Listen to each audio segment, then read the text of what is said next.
रहीम अस्सलाम वालेकुम व्यूवर्स। आज खुशकिस्मती से हमारे साथ जो हैं सादिया अज़ीज़ अफरीदी, एक डाइजेस्ट की दुनिया का एक बड़ा नाम। अक्सर वो लोग जो है वो जिन लोगों ने डाइजेस्ट वगैरह जो है वो पढ़े होंगे, कहानियाँ पढ़ी होंगी, उन्होंने लाजमी तौर पर जो है वो सादिया अज़ीज़ अफरीदी की कहानियों को ज़रूर पढ़ा होगा। तो हमारे साथ आज मौजूद हैं सादिया अज़ीज़ अफरीदी साहिबा। अस्सलाम वालेकुम जी। वालेकुम अस्सलाम। सबसे पहले तो आपको खुशामदीद। इस वक़्त अपने व्यूवर्स को मैं बताता चलूँ कि ये खुशगवार शाम अभी होने को है, लेकिन ढलती हुई धूप जो है वो गुलाबी किरणें जो बिखेरता हुआ सूरज है, ये बाग जनाह का है लाहौर में। तो बिल्कुल आप सच समझे कि इस वक़्त सादिया अज़ीज़ अफरीदी जो है हमारे दरमियान में लाहौर में मौजूद हैं। तो कैसा लगा जी? सबसे पहले तो आप ये बताएं कि लाहौर, और वो भी सर्दियों में। बहुत खूबसूरत। गर्मियों के मुकाबले में सर्दी में ज़्यादा अच्छा लगा।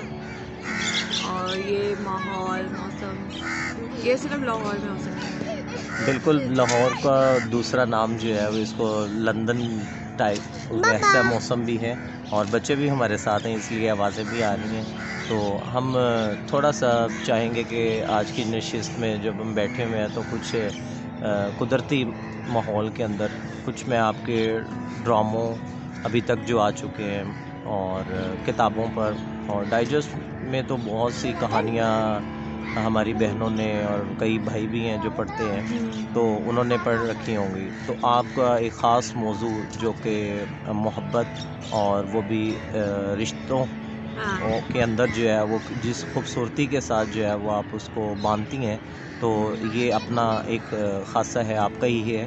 और अफ़साना निगारी के अंदर जो आपका एक ख़ास अंदाज़ है, वो पढ़ने वाले जो है तहरीर पढ़ते साथ ही अंदाज़ा लगा लेते हैं, ये तो सादिया अज़ीज़ अफरीदी की लिखी हुई तहरीर है। तो मैं चाहूँगा कि आप मुझे कुछ बताइए अपना तहरीर का आगाज़ जो है वो आपने कैसे किया? अक्सर हमारे जो नए लिखारी हैं वो ये जानना चाहेंगे कि कहानियों का आगाज़ जो है वो करते लिख रखा है, लेकिन डाइजेस्ट तक जो है वो पहुँचना, फिर आगे जो है वो ड्रामा राइटर बनना, ये तवील सफ़र था, तवील यकीनन जद्दोजहद आपने बहुत की ज़्यादा होगी। मेहनत तो वाला। इसमें हम चाहेंगे कि आप हमें ये बताएँ कि किस तरह से जो है वो आपने इसको अबूर किया? मैं 93 के अंदर फर्स्ट ईयर में थी जब मैंने पहला अपना अफ़साना लिखा, और वो मैंने किरण में भेज दिया था। वहाँ पे एक सिलसिला था न्यू राइटर्स के लिए बिला उन्वान के नाम से। तो वहाँ पे वो मेरा अफ़साना छपा था। उसके बाद फिर रीडर्स ने उसे बहुत पसंद किया था। तो फिर ये सिलसिला फिर चलता चला गया, चलता चला गया। तो मेरी राइटिंग शुरू हुई थी 1993 तक, और अब 10 साल हो गए जो मैंने अब लिखना छोड़ा हुआ है, मसरूफ़ियत और स्क्रिप्ट राइटिंग की वजह से। यानी कि आपकी मसरूफ़ियत जो है स्क्रिप्ट राइटिंग की तरफ ज़्यादा हो गई। आप क्या हाँ। समझती हैं कि वक़्त के साथ जो है वो आपने स्क्रिप्ट राइटिंग जो है वो जब की, तो यानी इसको मोल्ड किया आपने, आपने तहरीरी अंदाज़ को करना पड़ा, या कोई हाँ। मुश्किल तो नहीं आई इसमें? जब एक नई चीज़ है बिल्कुल, हाँ। राइटिंग से हटकर है। नई चीज़ है इसलिए मेहनत भी करनी पड़ी, लेकिन ये है कि राइटिंग का पता था, और फिर मेरे सारे दोस्त स्क्रिप्ट राइटिंग में हैं, हुँ। तो उनकी वजह से भी मुझे पता था कि किस तरह लिखना है। ये है कि जैसे-जैसे लिखता जाता है इंसान, वैसे-वैसे उसके अंदर। अच्छा, आमतौर पर समझा जाता है कि जी बस बैठें और कहानी लिख दें। तो हमारे जो नए राइटर्स हैं उनके लिए वो ये समझते हैं कि बस एक कहानी लिखी और बस हो गया। तो नहीं, ये एक इसके अंदर बहुत मेहनत करनी पड़ती है, क्योंकि कुछ भी लिखा जा सकता है आराम से, लेकिन कोई ऐसी चीज़ जिसे पढ़ने वाले बहुत शौक से पढ़ें और आखिर में उनकी पंच लाइन ऐसी हो कि वो मुद्दतों लोगों को याद रहे, इसके लिए काफ़ी मेहनत और दिल से लिखना पड़ता है।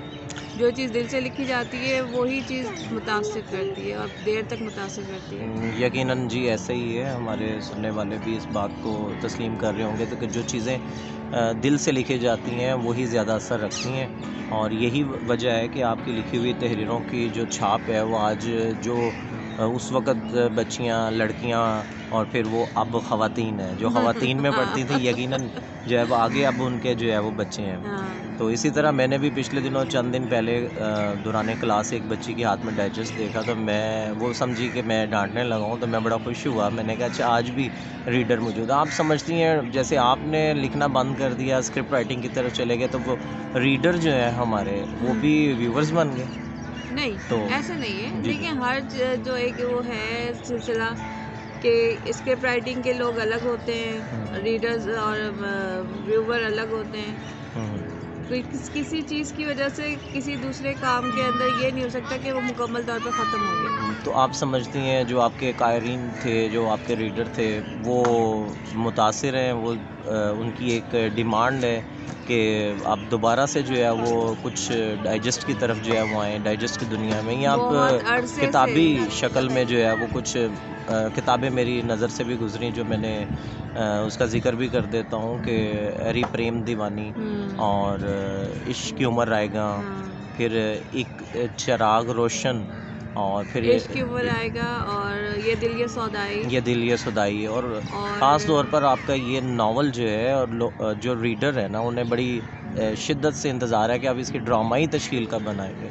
मेरा हाँ, ये दावा मैंने काफ़ी अक्सर लोगों ने मुझे इस जी, जी। सिलसिले में कहा है कि इसकी वो ये दिल ये सौदाई को वो करना चाहिए, ड्रामाई तश्कील इसकी ड्रामाई तश्कील देनी चाहिए। क्योंकि मैंने अक्सर लोगों का जो रिव्यू पढ़ा है इसके बारे में वो यही है कि पढ़ने के बाद जो ये आंखों में आंसू, आखिर मैंने तो उसको पूरा नहीं पढ़ा हुआ, तो आखिर थोड़ा सा उसका आप समराइज़ करेंगे, उसको समरी बयान करेंगे कि आखिर उस स्टोरी में है क्या, कि हर पढ़ने वाला आखिर में अश्कबार हो जाता है ना, उसमें कोई लव स्टोरी है, यानी कि अवाम जो हमारे यहाँ इस वक्त चल रही होती है, लड़का लड़की और वो चलें जी लव स्टोरी, तो उसमें ऐसा नहीं है। आपने बंधन में बांधा है रिश्तों को, तो मेरी जो ये दिल ये सौदाई है, ये रिश्तों की कहानी है, रिश्तों के दरमियान मोहब्बत, और उस मोहब्बत को बरकरार रखने के लिए जो हमारा मेन कैरेक्टर है शहरियार, वो जिस तरह अपनी ज़िंदगी की मुश्किल सफ़र से गुज़रता है और वो तकालीफ बर्दाश्त करता है, खामोश रहकर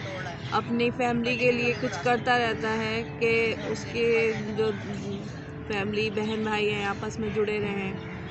तो ये चीज़ लोगों को मुतासिर की, क्योंकि हमें ज़िंदगी में हर वो चीज़ मुतासिर करती है जो हमारी ज़िंदगी में से थोड़ी थोड़ी कम होती जा रही है, और मोहब्बत एक ऐसी चीज़ है जो वाक़तन हमारी ज़िंदगी से बहुत कम हो चुकी है। तो इसीलिए मैंने अपना जो राइटिंग वे रखा है वो मोहब्बत को रखा है, ताकि वो चीज़ लोगों के दरमियान रहे जो चीज़ कम हो गई है। तो शहरियार इसी मोहब्बत के चक्कर में अपने आप को तकलीफ से गुजार कर, वो जो कहते हैं ना कि लोह कुंदन बनने वाली कसौटी, तो वो उसमें से गुजरता हुआ आखिर में जब वो सब उससे जब वो पूरी ज़िंदगी ये कोशिश करता रहा कि लोग उससे मोहब्बत करें, लेकिन जब लोगों ने उससे मोहब्बत नहीं की और जब वो मरने वाला था तो सारे लोग एकदम से उसके तरफ आए, उसकी मोहब्बत में बेकरार हुए।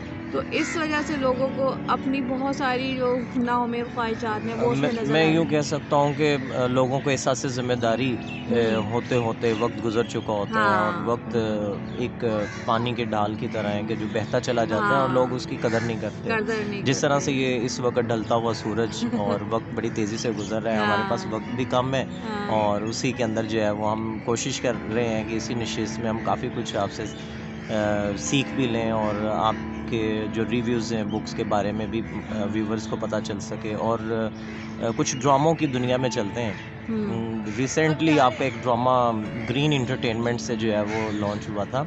यारे मन। यस, वो बड़ा लिटरेरी सा नाम था उसका, यारे मन। ओएसटी भी बड़ा अच्छा, लोगों ने बड़ा हाँ, पसंद किया उसको। तो वो स्टोरी भी जो है वो अच्छी रही, लेकिन उसके साथ-साथ एक ड्रामा एक सॉप की शक्ल में चला था, गालिबन A+ के ऊपर, यतीम। यतीम। तो उस के अंदर जो है वो व्यूवर्स चाहते हैं कि उसका कोई पार्ट 2 भी जो है वो आए, क्योंकि वो एक ऐसा ड्रामा था जो आज के इस दौर में बैठकर बच्चे, बड़े, फैमिली मेम्बर्स सब हाँ, बैठकर जो है वो देख रहे थे। बड़े अरसे के बाद एक नेशनल मीडिया के ऊपर एक ऐसा ड्रामा देखने को मिला था, तो क्या आप उसके बारे में जो है वो कुछ काम हो रहा है उस पे? नहीं, ये जब हमने इसको लॉन्च करने का सोचा था तो इसकी कम से कम 100 साथ थी। जी, ड्रामा सीरियल यतीम के बारे में आप बता रही थी कि आपने 100 एक साथ उसकी लिखी थी। नहीं, 100 एक साथ का ड्रामा था, लेकिन 50 उसके अंदर बचपन की थी, 50 उन बच्चों की जवानी की कहानी थी। लेकिन हुआ ये कि उसी वक्त वो क्या कहते हैं, जब वो फैली थी ना कोविड, हाँ, कोविड की वबा फैली थी, उसकी वजह से वो 50 किस्तों में ही ख़त्म करना पड़ा। तो अभी तक व्यूवर्स जो हैं वो यही समझते हैं कि राइटर ने सही नहीं लिखा, हालांकि हमारी कहानी हमारी 100 किस्तों की थी, तो वो मिड था जिसके ऊपर वो एंड करना पड़ा तो और वो ड्रामा वहीं ख़त्म करना पड़ बिल्कुल गया। व्यूवर्स चाह रहे हैं कि उसको मज़ीद आगे देखें कि आगे क्या हाँ, होता वो है यही उनके कह रहे साथ। थे कि ये कोई अंजाम नहीं है, क्योंकि मैंने वो अंजाम लिखा ही नहीं था। वो जी, तो जी। बाप से बेटी की मुलाकात तो एक लम्हा था जिसे आगे बढ़ना था और वो अपनी बाप की ज़िंदगी में दोबारा वापस आनी थी। चलें, हम उम्मीद करते हैं कि 2025 जो है वो हमें इस ड्रामे का जो है वो अगला पार्ट देखने को भी जो है वो हमें मिलेगा। तो इसके साथ आजकल जो है वो क्या चल रहा है जी, कोई राइटिंग के अभी अंदर? एक कर रही हूँ, लेकिन अभी पाइपलाइन में है, मनहूस के नाम से।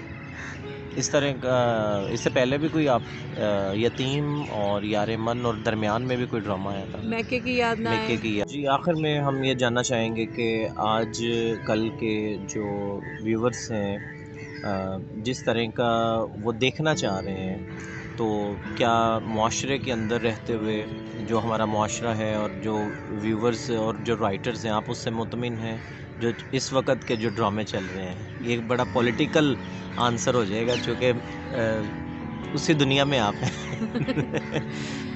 होता ही है मिस्टर अमीन कि जब जो माशरे के अंदर थोड़ा बहुत हो रहा होता है और फिर हमें क्या कहते हैं उसके हिसाब से, रेटिंग के हिसाब से भी बहुत कुछ चेंजिंग करनी पड़ती है अपनी कहानियों में। तो ये जो कुछ लिखा जाता है तो ये इसकी वजह बेसिक ये भी है, वरना हर राइटर ऐसा अच्छा लिखना चाहता है जिससे हमारे माशरे में तब्दीलियाँ भी आएँ, लेकिन बहुत सी जगह पे हमें कॉम्प्रोमाइज़ मैं इसको यूँ कह देता हूँ, यूँ समझ लूँ कि राइटर वही कुछ लिखता है जो मुआशरे में होता है या व्यूवर्स जो देखना चाहते हैं और मुआशरे की अक्कासी कर रहा होता है।